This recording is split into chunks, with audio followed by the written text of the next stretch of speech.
Com vocês, Kim Kataguiri!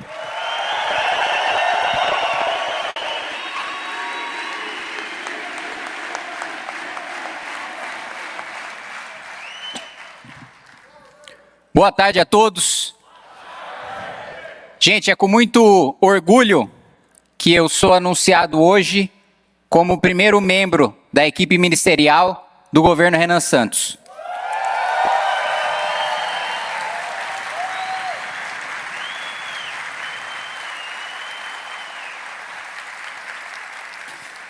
E eu já quero adiantar para vocês e quero adiantar para você, presidente, que nós vamos promover a maior reforma de Estado da história desse país. Eu vou entregar para o nosso presidente 1 trilhão e 100 bilhões de reais da reforma da estrutura da na nossa máquina pública.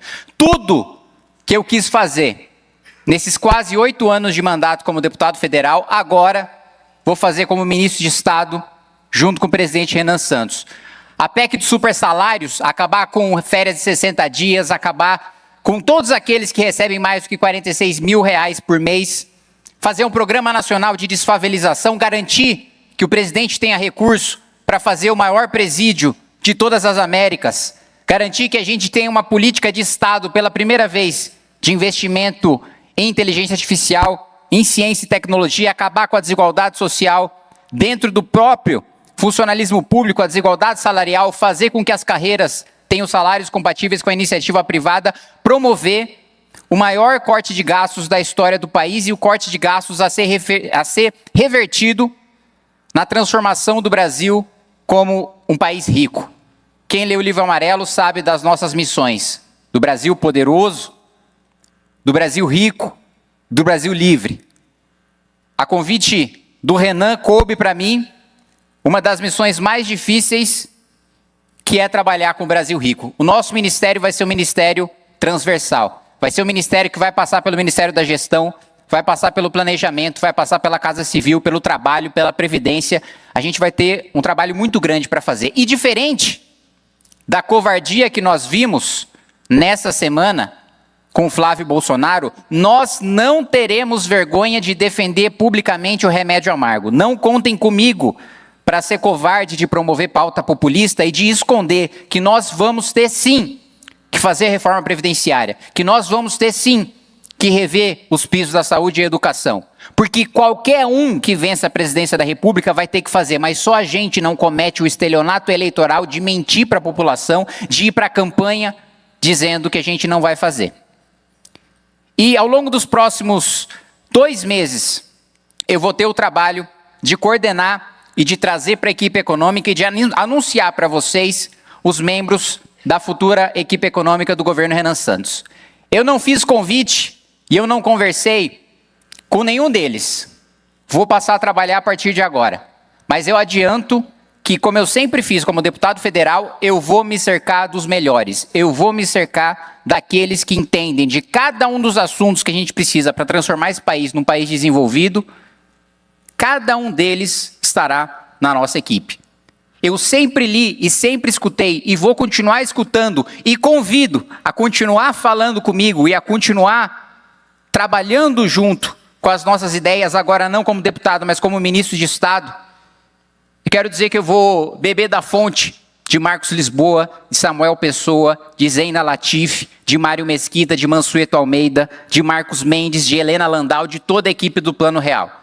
As portas do governo Renan Santos estão abertas para cada um de vocês e para todas as outras mentes brilhantes do nosso país.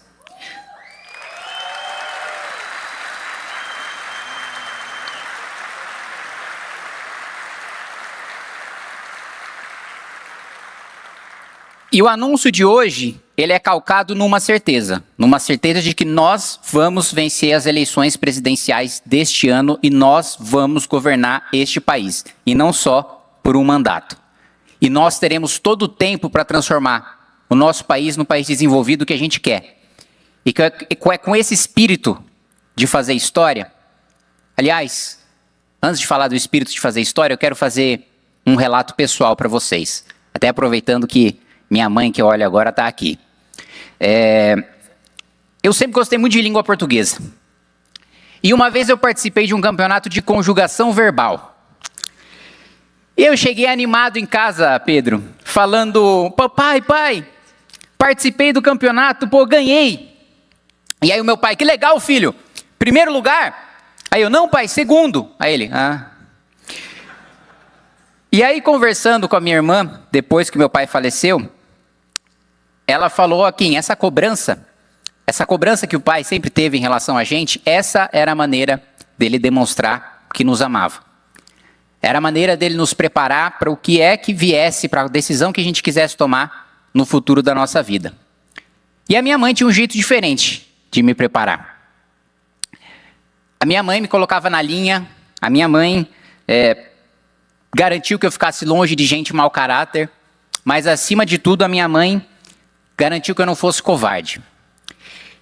E eu acho que eu nunca falei dessa história publicamente, e eu peço desculpas, mãe, se for causar algum constrangimento, mas eu apanhava quando eu estava na pré-escola. E aí uma vez eu fui reclamar para minha mãe. Falei: mãe, o moleque fica me batendo lá todo dia que eu estou na escola. Aí a minha mãe não me socorreu, pelo menos não diretamente. A minha mãe disse o seguinte: bate de volta. Foi o que eu fiz. No dia seguinte, o menino veio me bater, o mesmo menino veio me bater, e eu dei um socão na cara dele. E eles...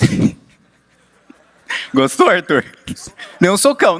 Não foi qualquer soco, eu garanto para vocês, como o Renan gosta de Cavaleiro do Zodíaco, foi um cometa de Pégaso, né? E ele ficou com o olho roxo, sangrando. E aí, a mãe desse menino foi lá em casa reclamar com a minha mãe. Falou: seu filho bateu no meu e tal. A minha mãe olhou para a mãe do moleque e falou: sim, eu sei, eu que mandei. O moleque nunca mais mexeu comigo. Funcionou. Aliás, Renan, você me permite fazer uma sugestão? Se a primeira operação de retomada de território, de lei e ordem, pudesse ser a Operação Dona Cláudia, eu vou considerar...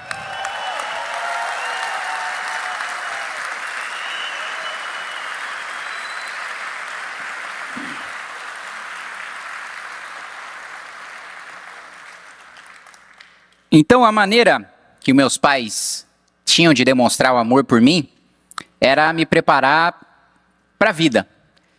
E a maneira que eu tenho de demonstrar amor pelo meu país é dando o melhor que os meus pais me ensinaram a fazer, é dando o melhor pelo meu país. Os meus pais, então, me prepararam a vida toda para alguma coisa que eles não sabiam o que era. Basicamente para dar uma escolha, para que eu estivesse pronto para a escolha que eu tivesse. E eu escolhi, junto com os meus amigos que estão aqui, junto com a militância do Movimento Brasil Livre, do qual sou colega, do qual sou membro, parte integrante, com os coordenadores, do qual sou colega, eu escolhi, e a minha escolha foi fazer história, junto com cada um de vocês. O nosso país hoje, e o Renan, a fala do Renan foi um prenúncio do que eu vou falar agora, ele está tomado por dois tipos de pessoas. Primeiro, você tem os canalhas. Os canalhas, eles têm a audácia de disputar o poder, vencer e de nos governar. Os canalhas não têm medo nenhum. Os canalhas estão muito confortáveis. Aliás, os canalhas estão tão confortáveis que o Daniel Vorcaro tinha a tranquilidade de deixar suas conversas com o ministro do Supremo printado num bloco de notas na sua galeria. Os nossos canalhas estão muito confortáveis, mas esse é o primeiro tipo de pessoa que domina o nosso país. O segundo tipo de pessoa que domina o nosso país são os covardes. E a maioria dos covardes são honestos. Só que eles estão tão desesperançosos e têm tanto medo, que o medo deles faz com que eles tenham até vergonha da própria honestidade. Faz com que eles se sintam otários por serem honestos. Mas a história não vai ser escrita pelos canalhas. A história não vai ser escrita pelos covardes. A história vai ser escrita pelos corajosos. E eu quero só os corajosos ao meu lado. Se tem alguém nesse auditório agora que é covarde, por favor, não sinta-se constrangido em levantar e sair pela porta. Eu só quero os covardes. Opa, os covardes é bom. Olha o ato falha aí. Eu só quero os corajosos juntos comigo. Eu quero os covardes bem longe. Era isso que eu ia falar, vocês me interromperam. E eu sei que ser corajoso, todo mundo que está aqui sabe muito bem. Ser corajoso tem um preço. Mas o preço de ser covarde é muito maior.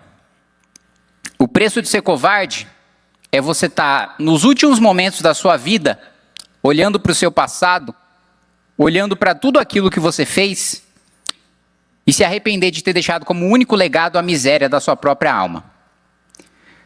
Quando eu estiver nos meus últimos momentos de vida, eu não quero olhar para Deus e dizer, desculpa por ter feito você perder o seu tempo. Eu quero olhar para Deus e dizer, obrigado pela oportunidade. Obrigado, gente. Fala, meus queridos, aqui quem fala é o Alan do canal Inevitável Cortes, e no meu segundo mês postando cortes aqui no YouTube de figuras do Partido Missão e do MBL, eu faturei cerca de 25 mil reais, ou um pouquinho mais de 4 mil dólares. E se você tem interesse em estar criando o seu próprio canal de cortes, eu preparei um treinamento 100% focado, mostrando o passo a passo para você estar conseguindo fazer seus cortes de figuras do Partido Missão e do MBL. Para acessar o treinamento é só clicar no primeiro link da descrição ou ler o QR Code que está aparecendo aqui no meio da tela agora. E se você gostou desse vídeo, não se esqueça de deixar o like e se inscrever no canal. Te vejo no próximo vídeo.